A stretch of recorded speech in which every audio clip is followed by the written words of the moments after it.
উৰিয়াম ঘাটত আমি সন্দেহজনক লোকৰ আগমন ইয়াত দেখা পাইছোঁ। উৰিয়াম ঘাটৰ পৰা ঢিং, মৈৰাবাৰী, লাহৰী ঘাটলৈকে এতিয়া নিতৌ বাছো চলাচল কৰে। তাৰ পৰা এটা কথা অনুমান কৰিব পাৰি যে গোলাঘাট জিলাৰ জনগাঁথনি পৰিৱৰ্তন কৰাৰো এটা প্ৰচেষ্টা নিশ্চিতভাৱে আৰম্ভ হৈছে নেকি। এই গোটেই ঘটনাখিনি আমি অধ্যয়ন কৰি আছোঁ। দুই এদিনতে বন বিভাগৰ দল এটাও আহিব।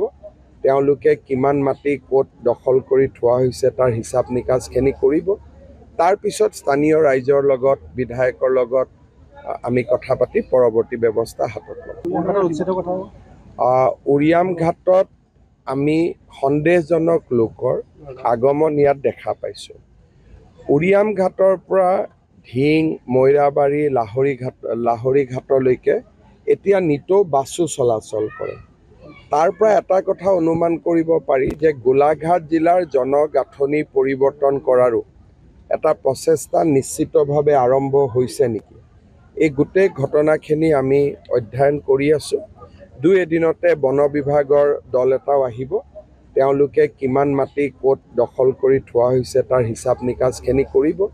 তাৰ পিছত স্থানীয় ৰাইজৰ লগত, বিধায়কৰ লগত আমি কথা পাতি পৰৱৰ্তী ব্যৱস্থা হাতত ল'ম। উৰিয়াম ঘাটত আমি সন্দেহজনক লোকৰ আগমন ইয়াত দেখা পাইছোঁ। উৰিয়াম ঘাটৰ পৰা ঢিং, মৈৰাবাৰী, লাহৰী ঘাটলৈকে এতিয়া নিতৌ বাছো চলাচল কৰে। তাৰ পৰা এটা কথা অনুমান কৰিব পাৰি যে গোলাঘাট জিলাৰ জনগাঁথনি পৰিৱৰ্তন কৰাৰো এটা প্ৰচেষ্টা নিশ্চিতভাৱে আৰম্ভ হৈছে নেকি। এই গোটেই ঘটনাখিনি আমি অধ্যয়ন কৰি আছোঁ। দুই এদিনতে বন বিভাগৰ দল এটাও আহিব। তেওঁলোকে কিমান মাটি ক'ত দখল কৰি থোৱা হৈছে তাৰ হিচাপ নিকাচখিনি কৰিব। তাৰ পিছত স্থানীয় ৰাইজৰ লগত, বিধায়কৰ লগত আমি কথা পাতি পৰৱৰ্তী ব্যৱস্থা হাতত ল'ম।